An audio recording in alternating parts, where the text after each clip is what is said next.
Franck Ferrand raconte sur Radio Classique.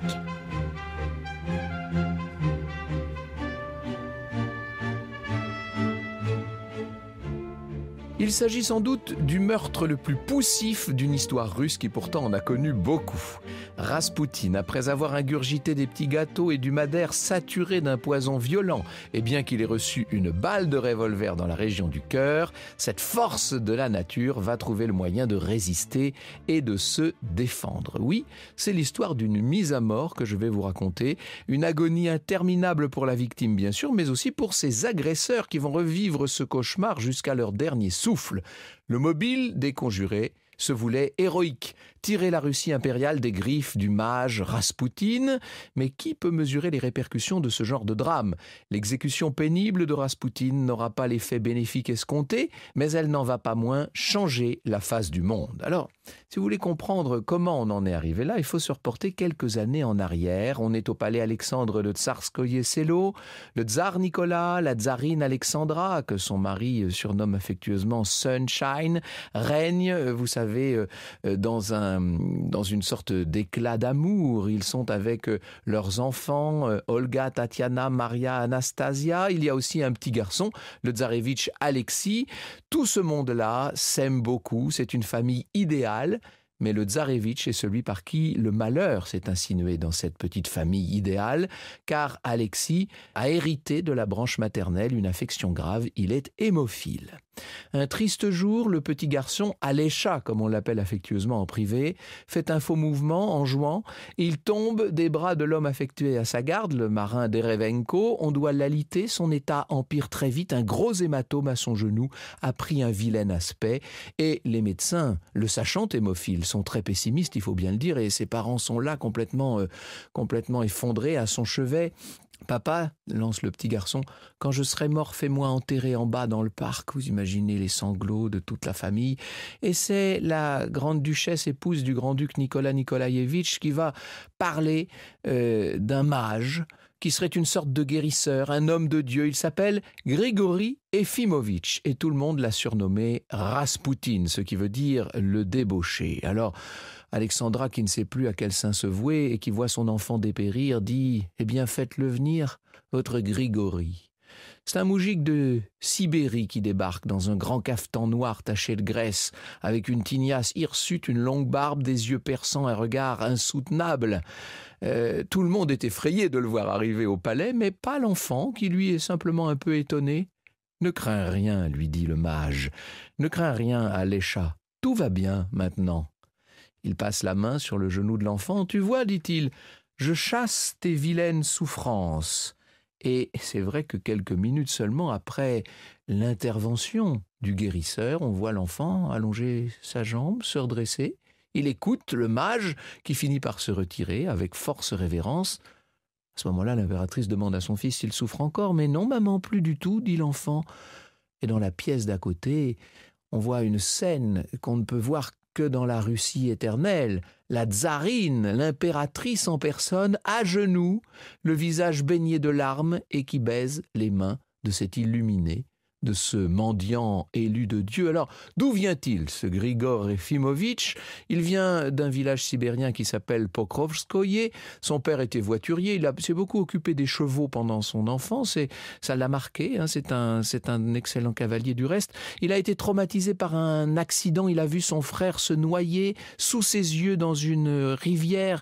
Et de ce moment terrible, il est ressorti beaucoup plus robuste, très endurant à tout, à la peine, au travail, à l'alcool aussi. Il est très porté, il faut vous le dire, sur le sexe, jusqu'à accomplir des prouesses avec les filles faciles du village, et c'est ce qui lui a valu son surnom de débauché, Raspoutine.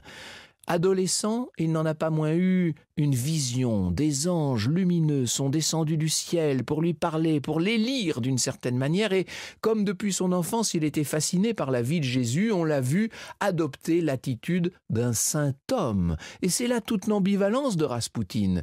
Les pires débauches d'un côté et de l'autre, la piété la plus sublime. Il faut vous dire qu'il est l'adepte d'une secte, les Kriski, qui mélange la mêlée du péché à l'ivresse de la religion. Franck Ferrand sur Radio Classique. Et donc Raspoutine va devenir, par la grâce d'un don que chacun est bien forcé de reconnaître, va devenir la coqueluche des salons élégants. Et des salons élégants, il va arriver à la cour, et de la cour au salon du tsar. C'était en 1905, cette rencontre improbable avec la famille impériale dont il est devenu le gourou, puisqu'il était capable de guérir, ou en tout cas de soulager le petit prince hémophile. Plusieurs fois, on verra Grigor Efimovitch sauver ainsi le tsarévitch qui ne jure maintenant que par lui, et la mère, que vous dire d'Alexandra, qui peu à peu va prendre l'habitude de faire de ce starets, de faire de ce mendiant illuminé un de ses conseillers. Et lorsque, pendant la guerre, le tsar va devoir abandonner la cour pour aller au front, pour diriger lui-même la Stavka, le haut état-major, eh bien, on verra l'impératrice, recluse, si je puis dire, dans ce qu'il reste de cour à Pétrograd, comme on a rebaptisé Saint-Pétersbourg. On va voir l'impératrice s'en remettre de plus en plus souvent à Raspoutine. Raspoutine, le guérisseur, sans doute, le charlatan, disent certains. Il me semble que pour bien comprendre le personnage, il faut admettre une fois pour toutes qu'il était doué d'un certain pouvoir, même si ce pouvoir est difficile à définir. Là où le personnage devient mauvais, pour ne pas dire tout simplement diabolique, c'est qu'il profite de ce pouvoir à des fins personnelles. Il en profite pour influencer l'élite et même la super-élite du régime en crise. Raspoutine va devenir le grand accélérateur du malheur russe, sans doute à son corps défendant, mais la chose est maintenant certaine, il précipitera la fin d'une monarchie millénaire. Vous écoutez Radio Classique. À Saint-Pétersbourg, donc, à Pétrograd, comme on doit dire depuis le début de la guerre de 14, la haute aristocratie s'arrache cet homme de Dieu qui est devenu en sous-main d'une certaine manière le conseiller de la famille impériale, qui est devenu, ça paraît aberrant, mais c'est ainsi, le meilleur ami de l'impératrice Alexandra. En 1914, l'influence de Raspoutine est devenue si grande que le mage paraît en mesure d'infléchir le sort du monde. En effet, lui est contre la guerre. Il prédit l'avenir, il a constamment des vision comme ça, et il a vu en songe que la guerre signifierait la fin de la Russie et des empereurs. Est-ce que le tsar va se laisser convaincre ? Il se trouve qu'une des nombreuses maîtresses de Raspoutine, qui a été trompée, va en décider autrement, puisqu'elle profite d'un voyage en province de Raspoutine pour le blesser d'un coup de poignard. Il est donc écarté pendant un temps de la cour, et ça va l'empêcher, si je puis dire, d'interdire à la Russie d'entrer dans la guerre. En tout cas, contre l'avis de Raspoutine, la Russie entre donc dans le conflit, et c'est ce qui va tout changer. Le tsar s'en va au grand quartier général, la tsarine est seule pour gouverner, et comme autrefois les favoris de la grande Catherine, mais pour de toute autre raison, Raspoutine aura désormais la haute main sur les nominations, notamment ministérielles. Il place des hommes à lui qui sont des flatteurs, qui sont des vilains, je pense au misérable Protopopov, qui se retrouve quand même ministre de l'Intérieur, ça paraît complètement fou. Dans les cercles éclairés de cet empire qui fait haut de toutes parts, on a vite fait de désigner un bouc émissaire. Raspoutine, à tort ou à raison, apparaît, probablement plus à raison qu'à tort d'ailleurs, apparaît comme le grand responsable des désastres militaires et surtout civils. L'approvisionnement des villes est défectueux, la faute à Raspoutine. Les régiments n'obéissent plus comme il faudrait, la faute à Raspoutine. Et un soir de l'automne 1916, alors que la situation du pays devient vraiment désastreuse, le président de la Douma, qui s'appelle Rodzienko, la Douma c'est cette assemblée que le tsar a finalement été obligé de reconvoquer, Rodzienko dans un salon lance « Ah, si seulement je n'étais pas si vieux !» Sous-entendu, j'assassinerais Raspoutine. Et parmi les témoins se trouve le très jeune, très riche et très beau prince Félix Yusupov, neveu par alliance du tsar, très raffiné, très éclairé, qui collectionne les bonnes fortunes des deux sexes d'ailleurs, et qui culpabilise non seulement de la vie dissolue qu'il mène, mais de ne pas être mobilisable en tant que fils unique. Il se désespère, Yusupov, de voir la Russie sombrer dans la déliquescence, et entendant Rodzienko proférer des menaces directes contre Raspoutine, il mord à l'absent. Il se dit qu'il pourrait devenir le chevalier blanc qui liquiderait Raspoutine. Est-ce que c'est lui, au fond, qui est à l'origine du meurtre? Certains en doutent. On pense qu'il y a derrière Yusupov, dans l'ombre, le grand-duc Dimitri, le neveu préféré, le chouchou du tsar et de la tsarine.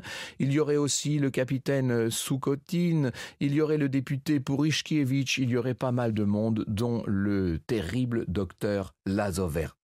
L'ambassadeur paléologue décrit ainsi Félix Youssoupov qui, qu'on le veuille ou non, reste l'âme du complot. C'est paléologue que je vous cite.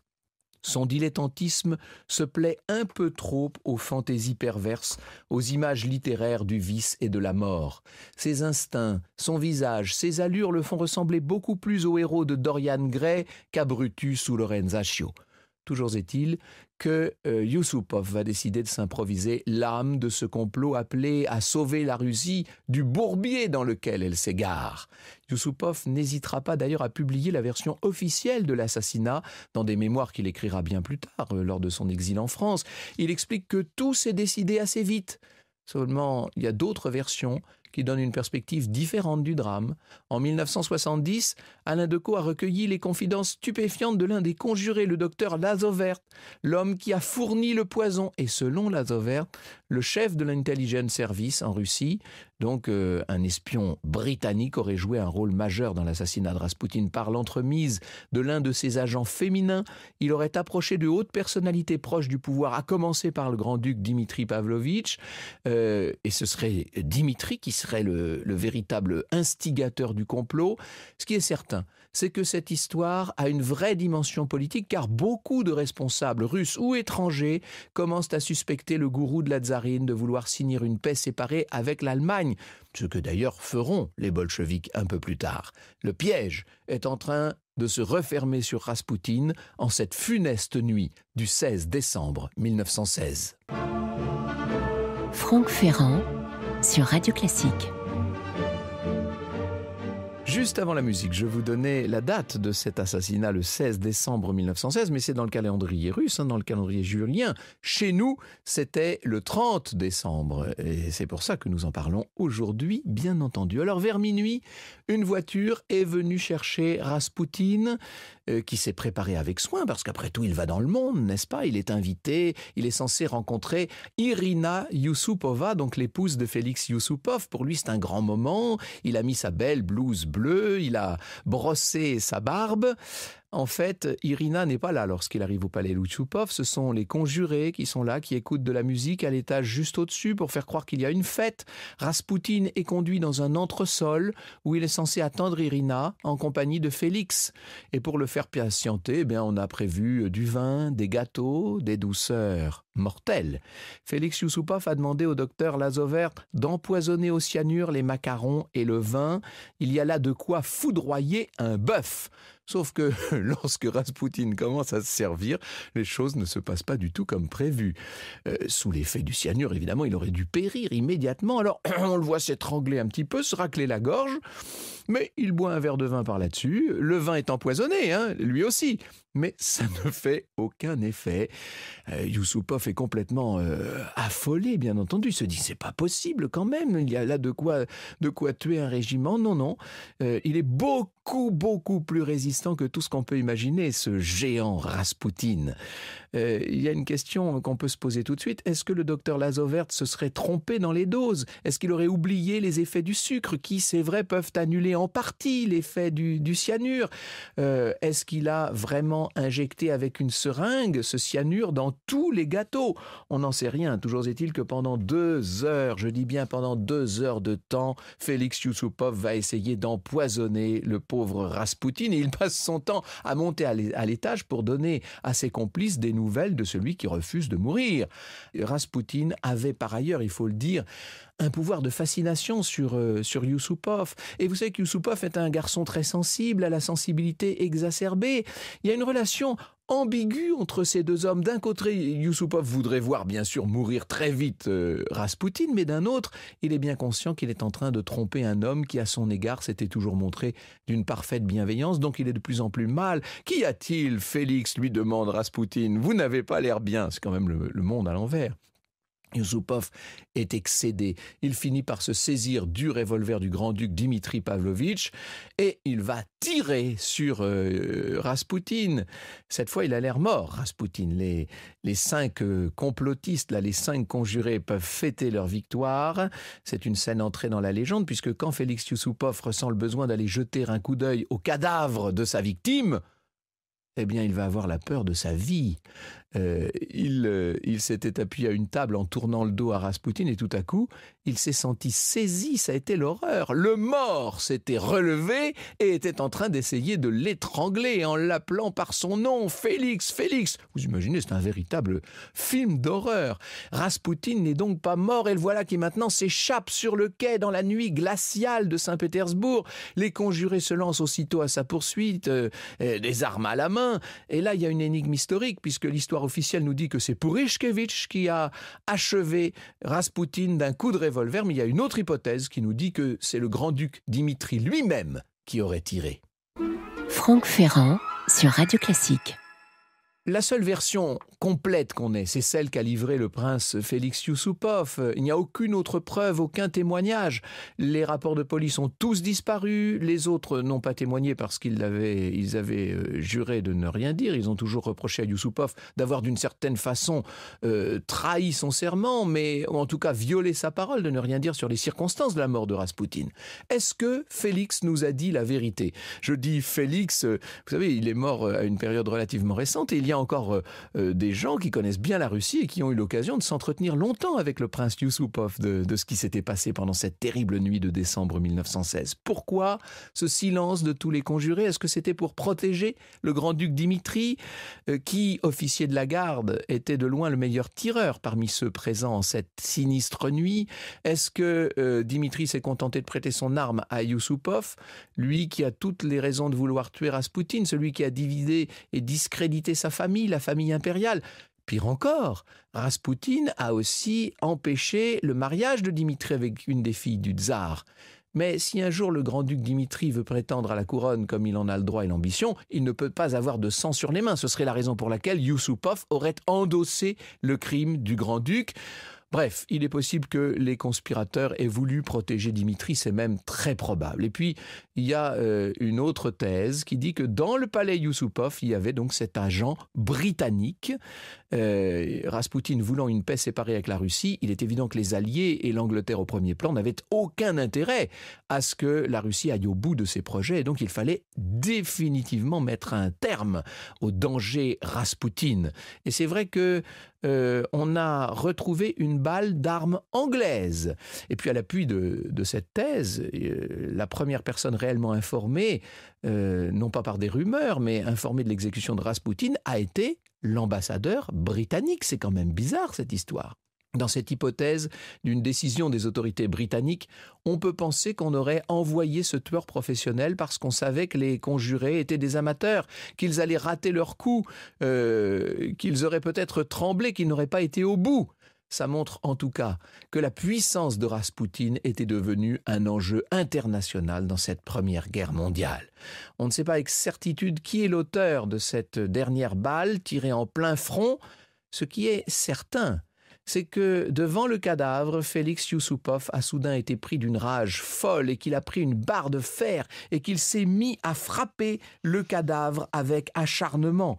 Les autres conjurés vont devoir éloigner Youssoupov de force pour pouvoir envelopper le corps dans une couverture avant de le jeter dans le fleuve. Et vous voulez savoir la chose la plus incroyable de tout ça ?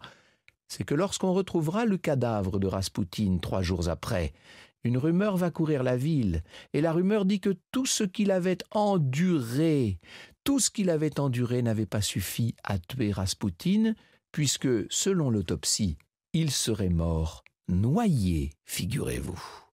Raspoutine disparu, l'histoire va pouvoir suivre son cours, mais la prophétie du starets se réalisera, puisque ce sera effectivement la fin de la Russie impériale, la fin des Romanov en Russie.